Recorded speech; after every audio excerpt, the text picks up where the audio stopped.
Oke, baik. Assalamualaikum warahmatullahi wabarakatuh. Waalaikumsalam warahmatullahi wabarakatuh.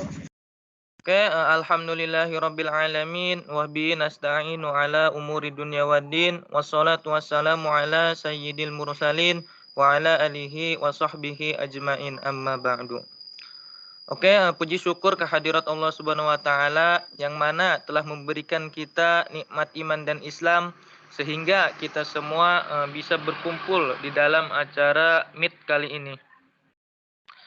Oke, yang saya hormati kepada dosen pengampu yaitu kepada Pak Muhammad Romdoni SHMH dan juga tak lupa kepada rekan-rekanku sekalian yang mungkin yang saya hormati juga. Baik, di sini saya tidak sendiri, saya ditemani oleh rekan-rekan saya yaitu Teh Anissa Herawati dan Teh Elga Lydia. Oke, di sini saya selaku moderator akan menyampaikan susunan-susunan acara. Yang pertama yaitu pembukaan, yang kedua yaitu penyampaian materi, untuk acara yang ketiga sesi tanya jawab, dan acara yang terakhir yaitu kesimpulan atau penutup. Oke, untuk membuka acara ini, marilah kita bersama-sama mengucapkan lafal basmalah. Bismillahirrahmanirrahim. Baik, untuk pemateri yang pertama mungkin akan disampaikan oleh rekan saya yaitu Teh Anissa Herawati. Baik, untuk Teh Anissa saya persilahkan.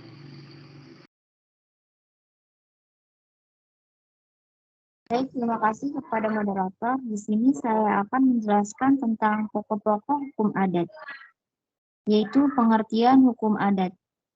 Hukum adat secara garis besar, hukum adat adalah hukum kebiasaan yang artinya aturan dibuat dari tingkah laku masyarakat yang tumbuh dan berkembang, sehingga menjadi sebuah hukum yang ditaati secara tidak tertulis.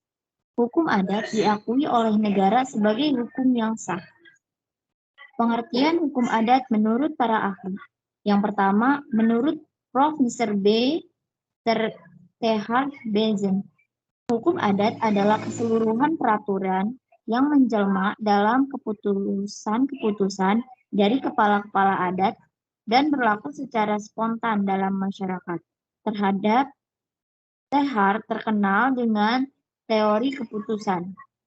Artinya bahwa untuk melihat apakah suatu adat-adat itu sudah merupakan hukum adat, maka perlu melihat dari sikap penguasa masyarakat hukum terhadap si penyelenggara peraturan adat istiadat. Apabila penguasa menentukan keputusan hukum terhadap si pelanggar, maka adat istiadat itu sudah merupakan hukum adat. Yang kedua, menurut Prof. Mr. Conrad van Vollenhoven, Profesor Carnegie ini menyampaikan teorinya bahwa hukum adat adalah keseluruhan tingkah laku masyarakat yang berlaku dan mempunyai sanksi yang belum dikuantifikasikan. Ketiga, menurut Dr. Sukanto SH, ahli ini menyatakan bahwa hukum adat adalah kompleks adat-adat pada umumnya tidak dikitabkan, tidak dikuantifikasikan, dan bersifat paksaan, mempunyai sanksi, jadi mempunyai akibat hukum. Yang selanjutnya, teori hukum adat. Ada beberapa yang dapat digunakan untuk mengupas apakah dasar dari hukum adat. Yang pertama, teori receptio in complex, teori yang dibawa oleh C.F. Winter dan Salmon Keiser. Ini menyatakan dasar dari hukum adat adalah ketaatan masyarakat tertentu terhadap hukum agama. Hukum agama sepenuhnya adalah pedoman hidup dan ideologi masyarakat. Yang kedua, teori resepsi, teori dari Schopenhauer dan Vollenhoven. Ini menyatakan dasar hukum adat bukanlah hukum agama. Mereka mengatakan hukum adat berbeda dengan hukum agama, maka tidak bisa menjadi dasar bagi masing-masing hukum. Yang ketiga, teori receptio in contractio. Menurut Hazairin, dasar dari hukum adat adalah kepentingan hidup dari suatu kelompok masyarakat itu sendiri. Misalnya, karena berdasarkan pertalian keluarga atau karena kesamaan kebutuhan perlindungan dari sesuatu. Itu saja yang bisa saya sampaikan. Saya kembalikan kepada moderator. Baik, terima kasih kepada Teh Anissa Herawati yang telah memaparkan materinya. Baik, untuk penyampaian materi yang selanjutnya mungkin akan disampaikan oleh saya pribadi. Oke, langsung saja, yaitu ada dasar hukum berlakunya hukum adat. Jadi yang pertama yaitu ada dasar filosofis. Adapun yang dimaksud dasar filosofis dari hukum adat adalah nilai-nilai dan sifat hukum adat itu sangat identik dan bahkan sudah terkandung dalam butir-butir Pancasila. Dasar berlakunya hukum adat ditinjau dari segi filosofi hukum adat yang hidup, tumbuh dan berkembang di Indonesia sesuai dengan perkembangan zaman yang bersifat luas, fleksibel sesuai dengan nilai-nilai Pancasila seperti yang tertuang dalam pembukaan Undang-Undang Dasar 1945. Itu yang selanjutnya ada dasar sosiologis. Jadi dalam sistem hukum nasional, wujud atau bentuk hukum yang ada dapat dibedakan menjadi hukum tertulis dan hukum yang tidak tertulis. Hukum yang berlaku di suatu negara dapat dibedakan menjadi hukum yang benar-benar berlaku sebagai the living law, hukum yang hidup. Ada hukum yang diberlakukan tetapi tidak berlaku sebagai the living law. Sebagai contoh, hukum yang berlaku dengan cara diberlakukan adalah hukum tertulis, yaitu dengan cara diundangkan dalam lembaran negara. Oke, yang terakhir yaitu ada dasar yuridis. Jadi dasar berlakunya hukum adat ditinjau secara yuridis dalam berbagai peraturan perundang-undangan, mempelajari segi yuridis dasar berlakunya hukum adat. Nah, berarti mempelajari dasar hukum berlakunya hukum adat di Indonesia. Berdasarkan fakta sejarah dapat dibagi dalam dua periode zaman, yaitu kolonial adalah penjajahan Belanda dan Jepang, dan zaman Indonesia merdeka.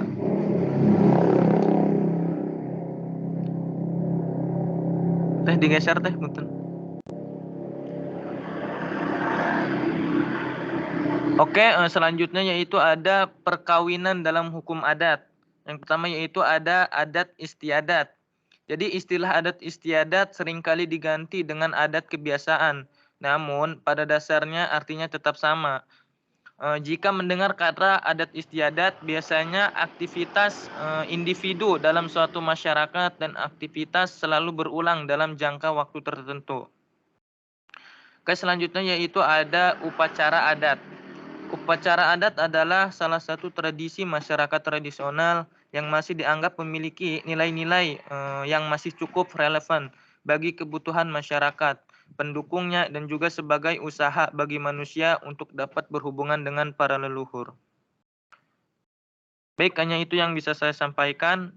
Untuk selanjutnya yaitu akan disampaikan oleh Teh Elga Lydia. Baik, untuk Teh Elga saya persilahkan. Baik, terima kasih kepada moderator yang telah memberikan kesempatan saya untuk melanjutkan materinya. Di sini ada tujuan perkawinan. Tujuan perkawinan sebagai suami istri adalah untuk membentuk keluarga atau rumah tangga yang bahagia dan kekal berdasarkan ketuhanan yang Maha Esa. Selanjutnya dijelaskan bahwa untuk itu suami istri perlu saling membantu dan melengkapi agar masing-masing dapat mengembangkan kepribadiannya, membantu dan mencapai kesejahteraan spiritual dan material. Yang selanjutnya yaitu ada menurut hukum agama. Perkawinan menurut hukum agama Kristen, Katolik, dan Protestan timbulnya aliran-aliran dalam agama Kristen dimulai sekitar abad 16, yaitu ketika Martin Luther tahun 1527 secara terang-terangan menentang Paus sebagai pemimpin tertinggi gereja Katolik saat itu. Gerakan-gerakan yang menginginkan yang mengingkari kekuasaan paus dan menghendaki perubahan-perubahan dalam tata kehidupan keagamaan tersebut dikenal dengan gerakan reformasi. Mungkin cukup sekian dari saya kembalikan kepada moderator. Oke, baik. Terima kasih ya kepada rekan-rekan sekalian yang telah memaparkan materinya. Mungkin meningkat ke acara yang selanjutnya, yaitu sesi tanya jawab. Oke, untuk sesi tanya jawab ini, bagi rekan-rekan sekalian atau teman-teman sekalian yang ingin bertanya, silahkan ajukan pertanyaannya di kolom komentar. Nanti biar kelompok kami yang menjawabnya. Oke, baik. Untuk acara yang terakhir, yaitu penutup. Mungkin sebelum acara ini saya tutup, saya akan meminta maaf ya kepada rekan-rekan sekalian apabila dari kelompok kami ada kata-kata yang salah atau mungkin kurang berkenan ya. Baik, hanya itu ya yang bisa kelompok kami sampaikan. Kekurangannya mohon dimaafkan. Wabillahi taufiq wal hidayah. Wassalamualaikum warahmatullahi wabarakatuh.